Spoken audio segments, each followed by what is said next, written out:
A sushi chef in Boston served me otoro and then 2 pieces later, cured mackerel. I liked the mackerel better. I sat there with 34 years behind a fish counter feeling like a man who had failed a test. Then I looked at the bill. The tuna belly ran about $100 a pound. The mackerel came off a fish I sell for 6. Here is my claim, and I want you to hold me to it. By the end of this video, you will do that to a $6 fish in your own kitchen with salt and vinegar and about 10 minutes of actual work. It will not become bluefin belly, and I will tell you exactly where the gap stays open. 13 steps, 2 of them my own trade will not thank me for. Good. Nothing to buy at the end of this. Here is number 1. Number 1. Buy Atlantic mackerel and never buy king mackerel. 2 fish, 1 word on the sign, and they sit at opposite ends of the same federal chart.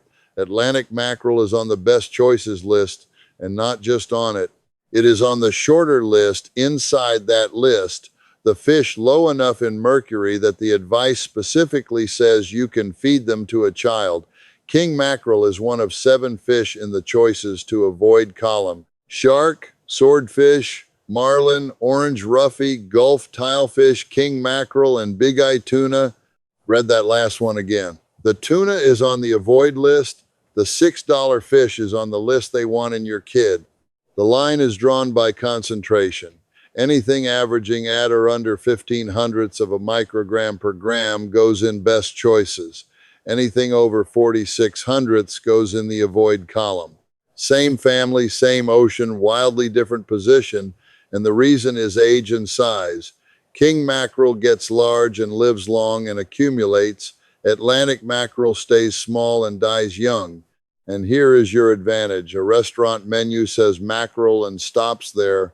A retail case has to tell you which one because it has to name the species. So buy this fish where somebody is legally obliged to be specific. Number 2, buy it the day it lands and put your hands on it before you pay. Nothing in the case dies faster than this fish. The Japanese have a phrase for it, iki gusare, which translates to something like rotting while alive. That is not poetry. It is a working description of how much time you have.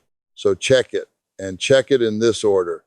Pick it up by the head and see whether the body stays rigid or folds over your hand. Rigid is what you want. Look at the eye, which should be domed and clear rather than sunken and clouded. Lift the gill plate, and the gills should be red, not brown and not pink. Run a finger along the flank. The skin should be taut and the pattern still sharp, those iridescent green and black bands that go dull and gray within a day. Press the belly. Firm, not soft. Now, the part I am not proud of. Mackerel is the first thing we mark down and the last thing anybody buys.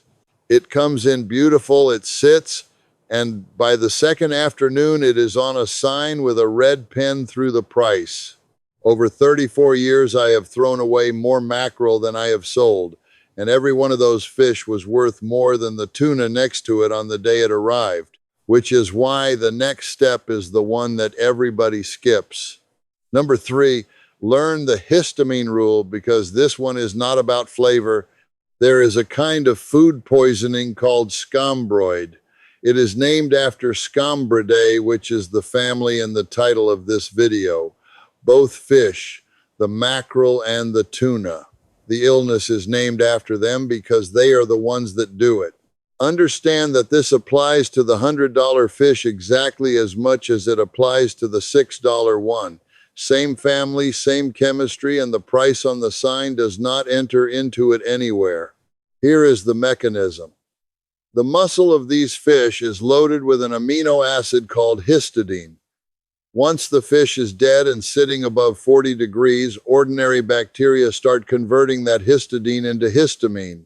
The FDA has documented toxic levels building in under 6 to 12 hours on a warm deck. And histamine is not destroyed by freezing or cooking or smoking or curing or canning.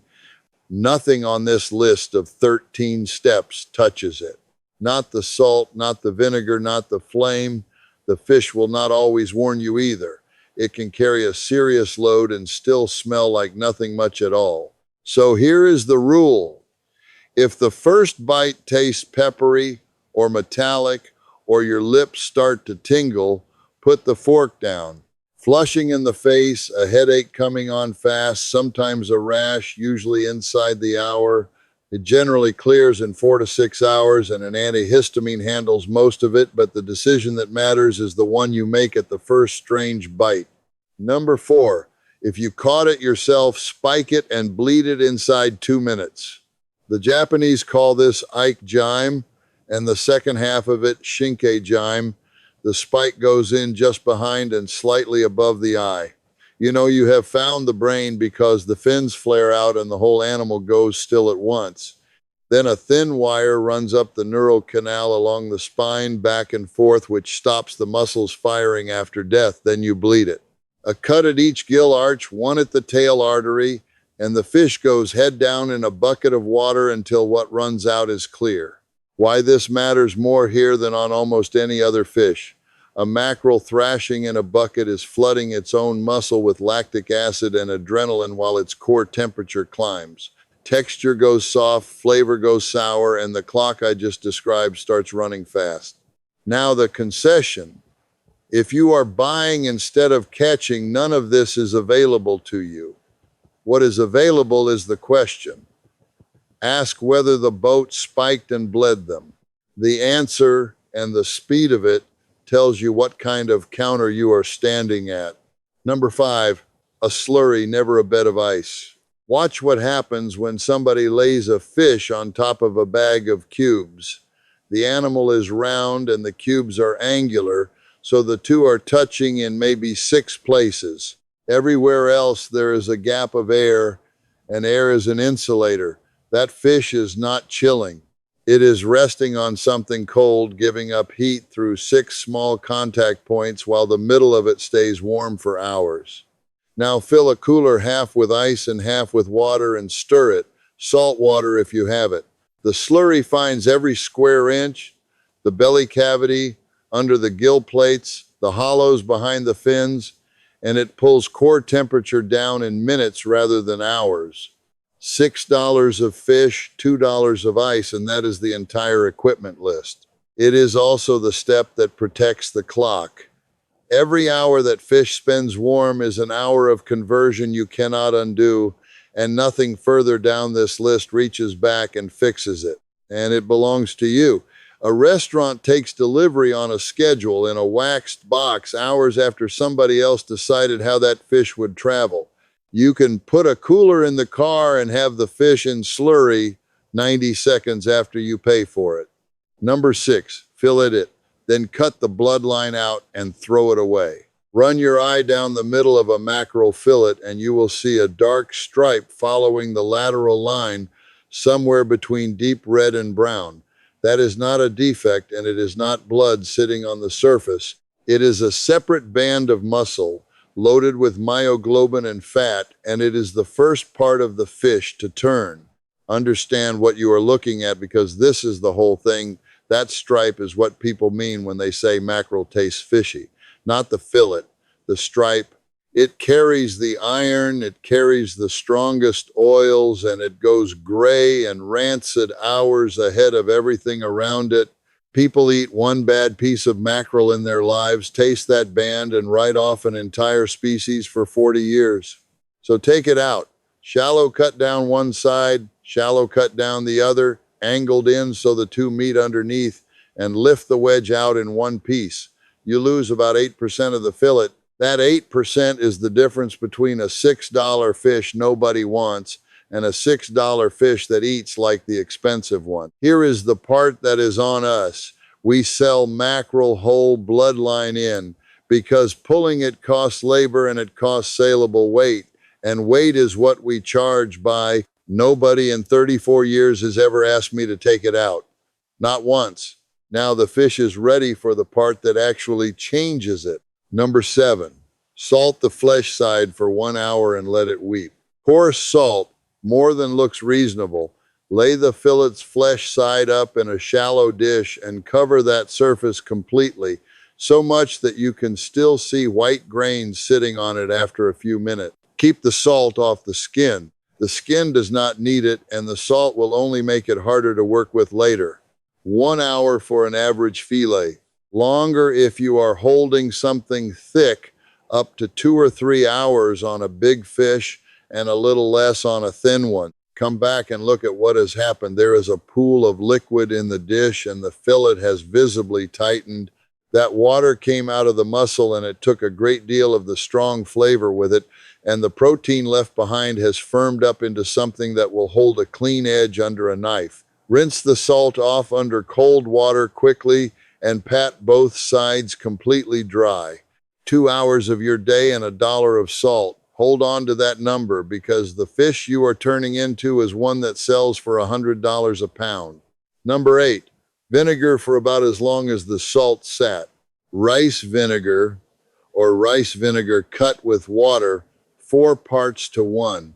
Lay the fillets in it so they are covered and put the dish in the refrigerator. Now, the rule that separates people who have done this from people reading a recipe: vinegar travels through fish faster than salt does. So you match the 2 times, 1 hour of salt, roughly 1 hour of vinegar. If you salt for an hour and then leave it in vinegar for 3, the acid overtakes the salt and drives straight through the fillet, and what comes out is not cured mackerel. It is sour mackerel, chalky at the edges, and there is no way back from it. The fish tells you when. Watch the flesh side. It starts out a purple red, dark and translucent, and it turns opaque pearl, almost white at the surface with the color still living underneath. When it looks like that, it is done. Trust the color over the clock, because thickness and temperature both change the timing and neither of them is in any recipe. That is shim saba. Salt, vinegar, and the sense to stop. Take it out, pat it dry, and understand what you have and what you do not. The texture has changed, the flavor has changed, and the fillet will now keep in a refrigerator for several days instead of hours. None of that is the same as safe, which is the next step, and it is the one nobody wants to hear.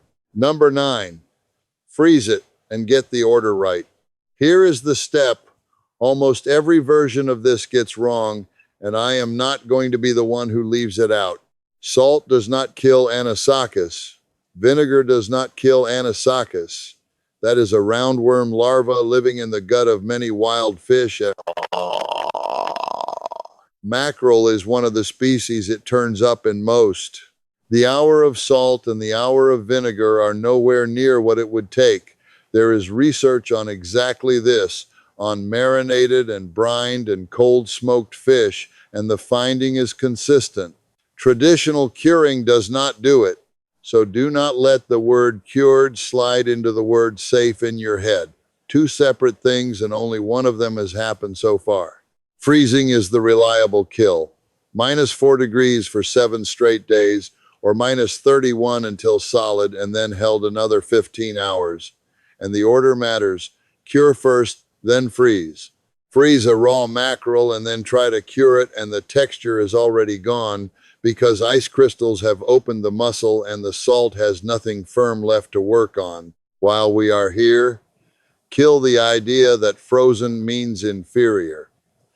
The counters charging $100 a pound are not serving you fish that never saw a freezer.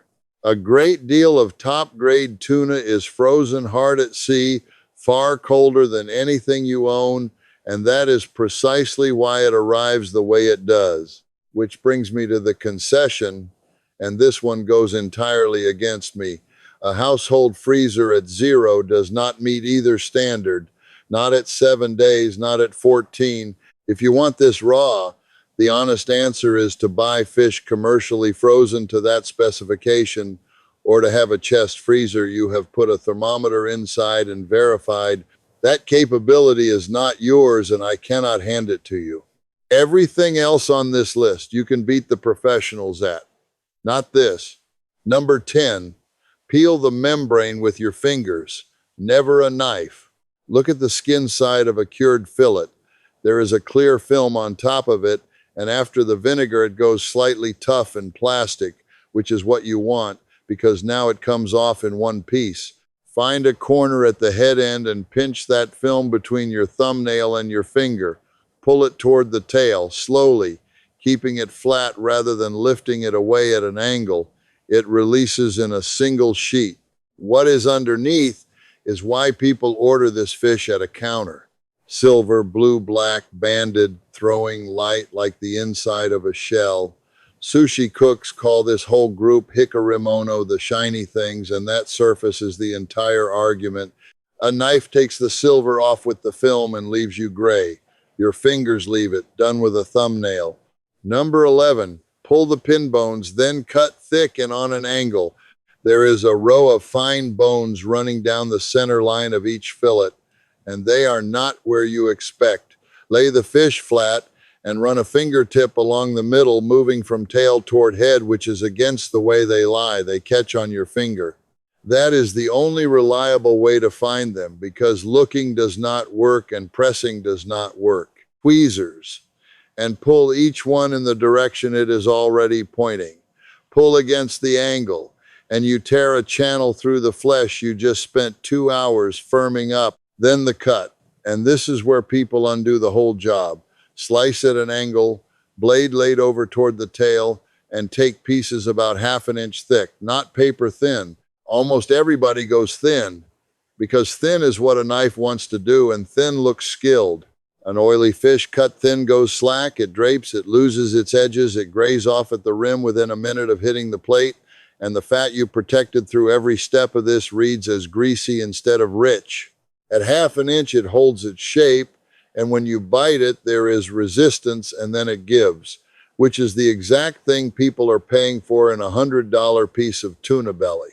Thickness is not a garnish decision. It is most of the mouthfeel. Number 12, 10 seconds of flame on the skin side.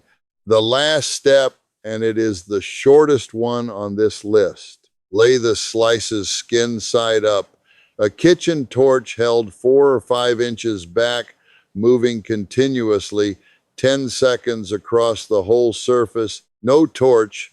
Then heat a heavy pan until it is genuinely hot. Turn it over and pass the fish under the base of it for the same count.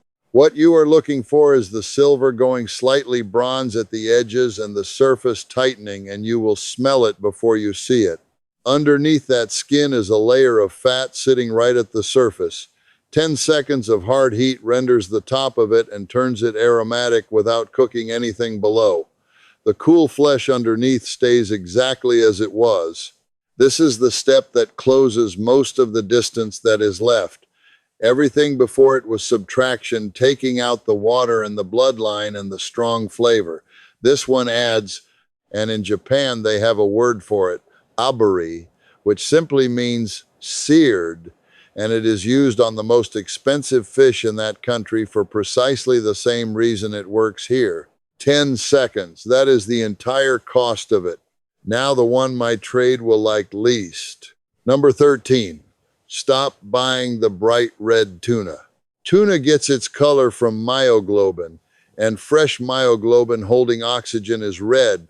Over a few days, that red oxidizes to brown. Every counter in the world has watched it happen, and every one of them hates it because the fish is still perfectly good and nobody will buy a brown steak. So there is a fix. You expose the tuna to carbon monoxide. The gas binds to the iron at the center of that pigment roughly 50 times harder than oxygen does, and what it forms is stable in a way the natural version never is. The red locks. It does not fade on day 4 or day 7. Work out of the University of Florida had treated tuna still holding its color after 11 days in a refrigerator. It is sold under names that do not sound like a gas. Tasteless smoke, filtered wood smoke. Here is where I have to be straight with you because this gets told badly. It does not poison you. Breathing the gas is a different matter entirely. But carbon monoxide bound to a protein in a piece of fish is not doing anything to your body. The FDA classes the treatment as safe, and I am not going to stand here and tell you otherwise. What it does is take away your eyes. That brown was not an inconvenience. That brown was the fish telling you how old it was, and it is the only signal an ordinary person at a counter ever had. Switch it off, and a 9-day-old loin and a 1-day-old loin are indistinguishable to everybody except the man who unpacked the box. Now put that next to what I told you earlier. The hazard on a fish in this family is histamine. It has no smell, it has no appearance, it cannot be cooked out or frozen out. And now it is sitting behind a color that has been chemically fixed in question. The one fish where the eye mattered most is the one where the eye has been disconnected. Japan banned this in 1997. The European Union followed, and so did Canada.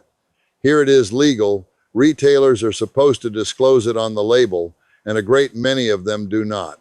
And this is the one my trade will like least.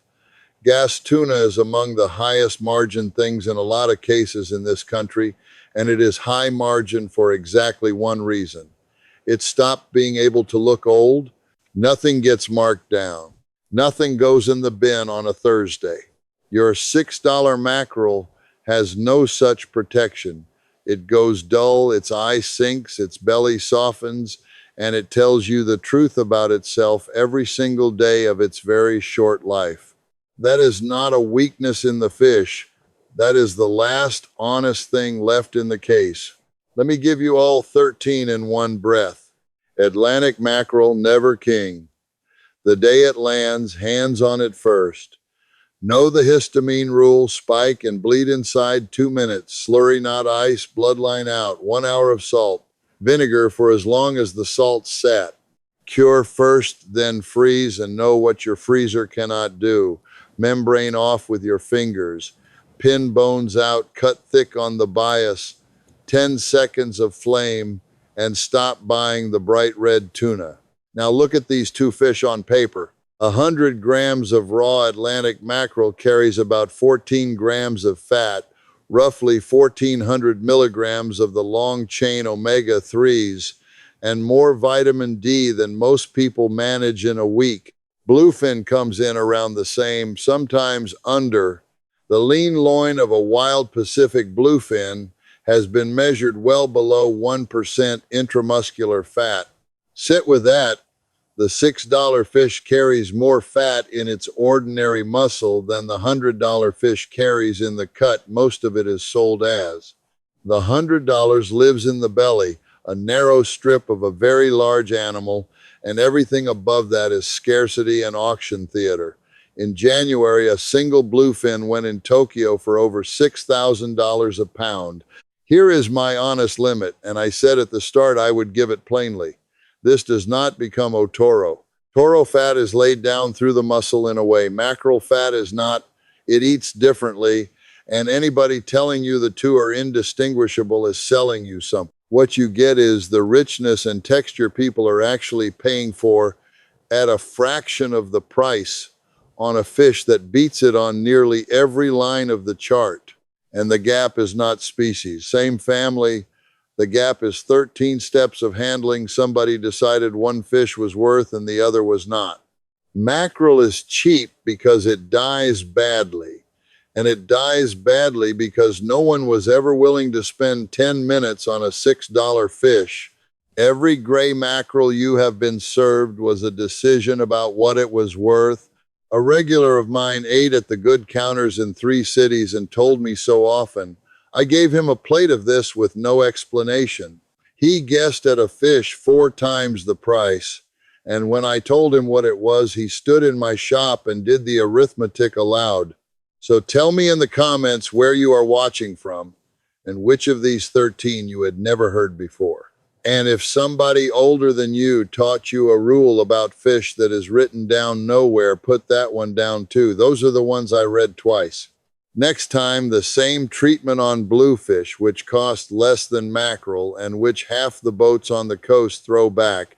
There is one mistake that will make it inedible inside an hour, and I will show you that mistake first.